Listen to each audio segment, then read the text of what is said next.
Assalamualaikum warahmatullahi wabarakatuh. Dan semangat pagi teman semua. Jumpa lagi dengan saya Ahmad Hafsan di channel ini. Ya, jadi pada video kali ini kembali saya melanjutkan pembahasan tentang soal-soal penalaran logis yang berkaitan dengan soal penarikan kesimpulan ya.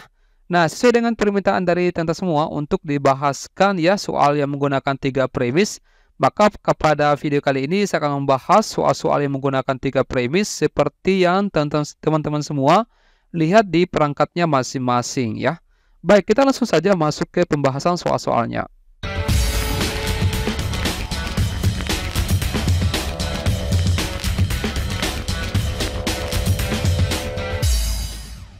Iya, jadi bagi kalian semua yang baru pertama kali menonton video ya di channel One Tentor ini, teman-teman semua, jadi sistem belajar kita di sini adalah saya memberikan waktu kepada kalian semua sekitar 10 detik ya untuk mencoba memahami. Kalau misalkan mau dikerjakan soalnya, silakan di stop videonya kalau dirasa tidak cukup ya. Baik, kita mulai untuk nomor 11, silakan.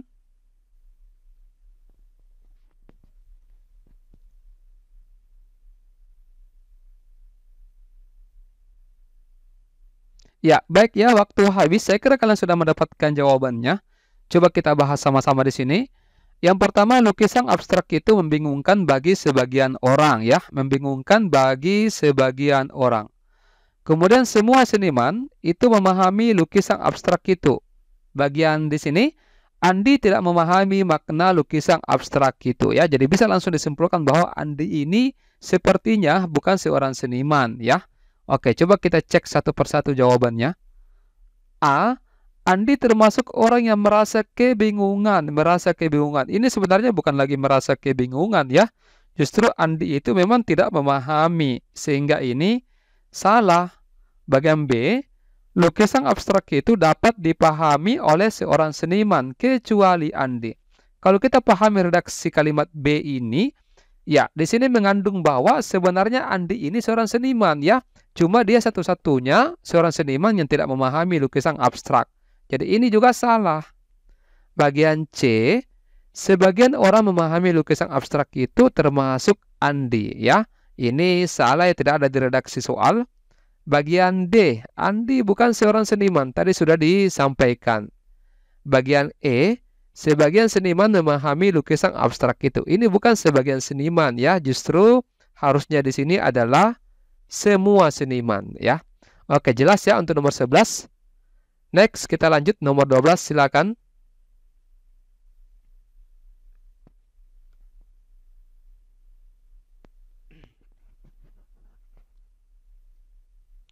Ya, baik ya, waktu habis. Coba kita perhatikan nomor 12. Jika Pak Guru memberikan nasihat dan motivasi, ya, ini jika maka siswa harus memperhatikan dengan seksama. Di sini, jika siswa tidak memperhatikan ya, maka dia tergolong siswa yang kurang sopan. Nanti dia sopan kalau dia memang memperhatikan. Joko termasuk siswa yang sopan, berarti Joko ini dia memperhatikan ya, dia memperhatikan. Memperhatikan apa? Memperhatikan guru yang memberikan nasihat dan motivasi. Coba bagian A, Joko memperhatikan guru saat memberikan nasihat dan motivasi. Berarti ini jawabannya ya. Yang lainnya, siswa yang tidak sopan tidak memperhatikan guru saat memberikan nasihat. Ini juga sebenarnya benar ya. Nasihat dan motivasi. Cuma ini tidak lengkap redaksinya ya. Bagian C, jika Pak Guru tidak memberikan nasihat dan motivasi, maka siswa tidak memperhatikan dengan seksama. Ini ini inverse kalau jika maka ya. Ini tidak mempunyai nilai kebenaran yang sama dengan jika Pak Guru memberikan nasihat dan motivasi, maka siswa harus memperhatikan dengan seksama. Harusnya kalau mau benar ini kita balik. Jika siswa tidak memperhatikan dengan seksama, maka Pak Guru tidak memberikan nasihat dan motivasi ya. Ini salah. D, jika siswa tidak memperhatikan, maka guru tidak memberikan nasihat dan motivasi. Ini bertentang, ya ini agak mirip ya dengan yang tadi saya sebutkan. Ini ada peluangnya benar ya. Kemudian bagian E, Joko termasuk siswa yang sopan walaupun tidak memperhatikan. Ini salah ya. Nah, kenapa bisa D salah ya? Karena kita harus melihat dari keseluruhan redaksi premis yang diberikan. Jadi ini bisa dikatakan tidak lengkap untuk ketiga premis yang diberikan ya. Oke, saya kira jelas untuk nomor 12. Next, silakan.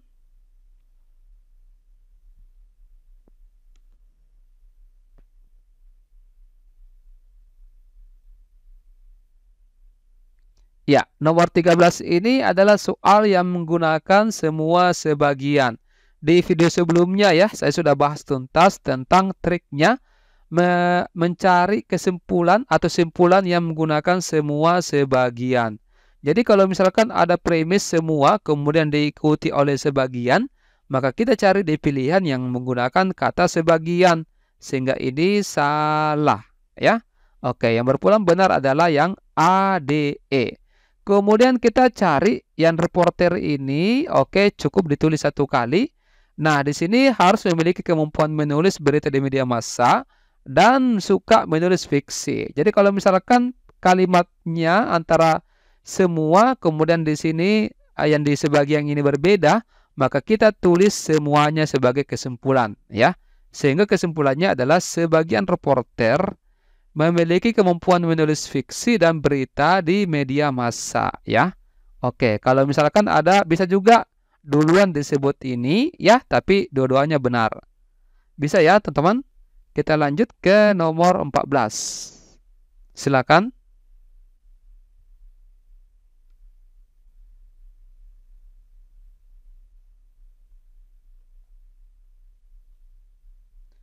Ya, nomor 14 ini sama caranya dengan di nomor 13 tadi ya.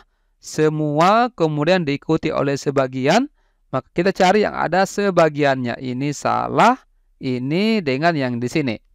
Jadi sebagian orang di kompleks ini memiliki rumah mewah dan mobil mewah. Jawabannya adalah B.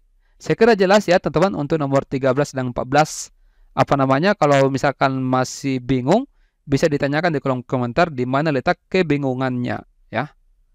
Baik, kita lanjut nomor 15, silakan.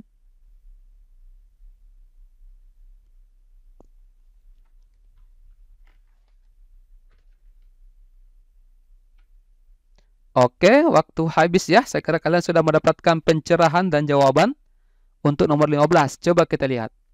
Lola bangun kesiangan dan terlambat berangkat ke sekolah. Jadi dia bangun kesiangan dan terlambat berangkat ke sekolah. Pak Guru itu tidak suka dengan siswa yang datang terlambat. Ya.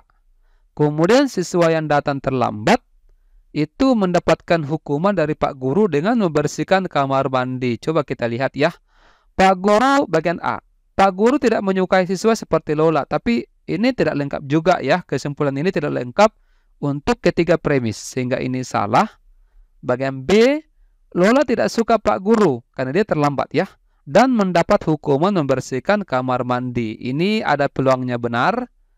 C, Lola berangkat terlambat tetapi Pak Guru tidak memberikan hukuman kepadanya.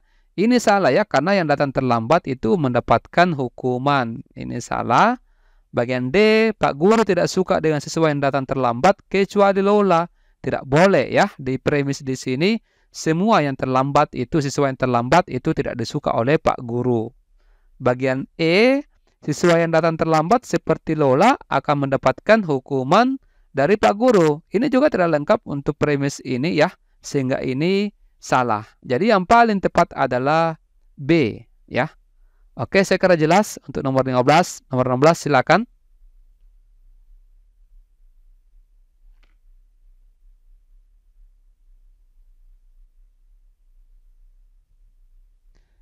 Ya, waktu habis ya. Saya kira kalian sudah mendapatkan pencerahan untuk nomor 16. Perusahaan itu mendapatkan keuntungan sebesar 25% dari penjualan barang produksinya. Terus, perusahaan yang memiliki keuntungan di atas 15% ya, termasuk yang ini, itu harus mempergunakan laba tersebut minimal 2% dalam kegiatan sosial. Coba kita lihat bagian A. Perusahaan menggunakan 2% dari keuntungannya untuk kegiatan sosial ya. Karena perusahaan ini keuntungannya di atas 15% ya, memenuhi untuk 25%, maka perusahaan ini wajib ya menggunakan 2% untuk kegiatan sosial. Jadi ini ada peluangnya benar. Bagian B, perusahaan itu tidak harus memberikan dana untuk kegiatan sosial. Ini tidak boleh ya. Kemudian perusahaan mendapatkan keuntungan ya dan tidak harus menggunakan labanya untuk kegiatan sosial. Ini juga salah. Kemudian perusahaan boleh menggunakan 2% dari keuntungannya untuk kegiatan sosial, tapi tidak wajib. Ini tidak wajib. Di sini kan harus ya, ada keharusan. Bagian E, perusahaan menggunakan 1% dari keuntungannya untuk kegiatan sosial. Tidak ya, di sini harus menggunakan 2%. Jadi ini juga salah. Jawaban tepatnya adalah yang A. Jelas ya? Nomor 17, silakan.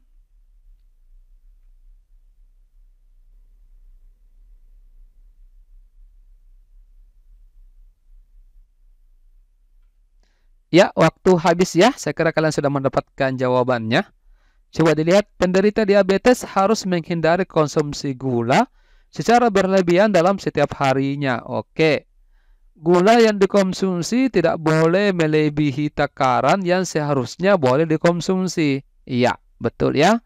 Pak Karjo tidak boleh melanggar ukuran takaran gula yang boleh dikonsumsi setiap harinya. Berarti Pak Karjo ini menderita diabetes ya. Ini langsung saja jawabannya yang B. Karena di sini kan dikatakan gula yang dikonsumsi tidak boleh melebihi takaran dan Pak Karjo itu tidak boleh melanggar ukuran takaran gula. Jadi dicurigai ini Pak Karjo menderita diabetes ya. Kalau kita melihat keseluruhan dari premis yang diberikan. Oke, jelas ya. Kalau misalkan kita mau cek satu persatu, coba Pak Karjo boleh mengonsumsi gula secara sesuai takaran setiap harinya. Ini bertentangan dengan premis ya. Di sini kan tidak boleh. Bagian C, Pak Karjo harus mengurangi konsumsi gula setiap harinya. Ini apa namanya? Harus mengurangi ya. Ini salah, bertentangan dengan redaksi di premis. Pak Karjo tidak boleh mengonsumsi gula berlebihan. Ini boleh, cuma kan tidak lengkap untuk mewakili ketiga premis. Bagian E, Pak Karjo memiliki ukuran takaran gula yang harus dikonsumsi dalam setiap harinya. Ini juga, kesimpulan ini juga tidak lengkap untuk mewakili ketiga premis yang diberikan. Ya.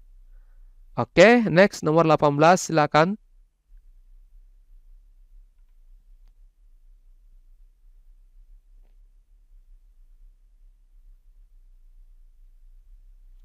Iya. Oke, coba dilihat.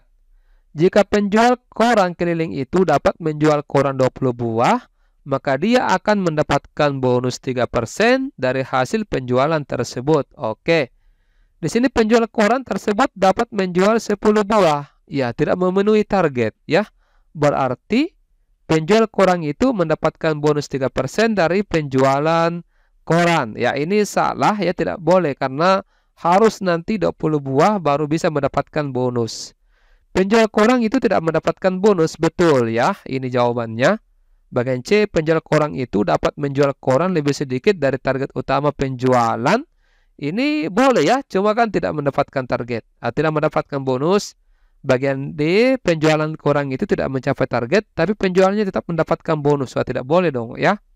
Bagian E, penjual koran itu tetap mendapatkan bonus kurang dari 3%. Ini tidak ada keterangan seperti itu. Di sini memang bonusnya 3% ya. Kalau misalkan dia menjual 20 buah.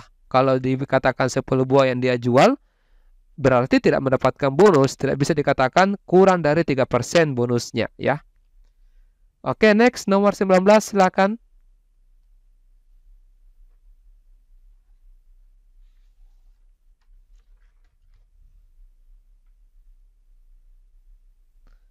Ya, waktu habis ya. Saya kira kalian sudah mendapatkan jawabannya dan ini saya rasa soalnya cukup mudah.